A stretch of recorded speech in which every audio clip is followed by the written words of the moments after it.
राष्ट्रवादी काँग्रेस अजित पवार गटाचे मंत्री हसन मुश्रीफ यांनी कार्यकर्त्यांमध्ये नवा जोश भरण्याचा प्रयत्न केलाय। सांगली जिल्ह्यातील आटपाडी इथे आयोजित एका युवा संवाद मेळाव्यात बोलताना त्यांनी पक्षाच्या कार्यकर्त्यांना आवाहन केलंय की जोपर्यंत अजित पवार मुख्यमंत्री होत नाही तोपर्यंत आपण गप्प बसायचं नाही। हसन मुश्रीफ यांचं हे भाषण अजित पवार यांच्या राजकीय महत्वाकांक्षा अधोरेखित करणार आहे। त्यांच्या या वक्तव्यामुळे राजकीय वर्तुळात अनेक चर्चांना सुरुवात झाली आहे। दरम्यान यावर संजय राऊतांनी काय प्रतिक्रिया दिली आपण पाहूयात। शब्दाचा पक्का आणि सातत्याने जनतेच्या मागे राहणारं असं अजितदादा पवारांचं व्यक्तिमत्व आहे।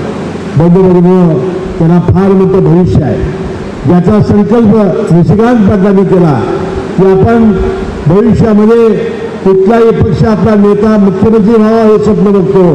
अजितदादा पवार मुख्यमंत्री होईल तोपर्यंत आता स्वस्त आपण बसायचं नाही। या निमित्ताने मी आपल्याला आवाहन करतो की आपण राष्ट्रवादी काँग्रेस पक्ष वाढवण्यासाठी आपण प्रयत्न करूया।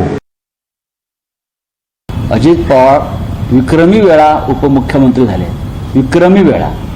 त्यांचा विक्रम देशामध्ये कोणालाही तोडता येणार नाही आणि अजित पवार यांच्यासारखा सक्षम नेता हा या राज्याचा मुख्यमंत्री होणार असेल तर आम्हाला दुःख होण्याचं कारण नाही। हसन मुश्रीफ आणि त्यांच्या लोकांनी प्रयत्न करत राहावं।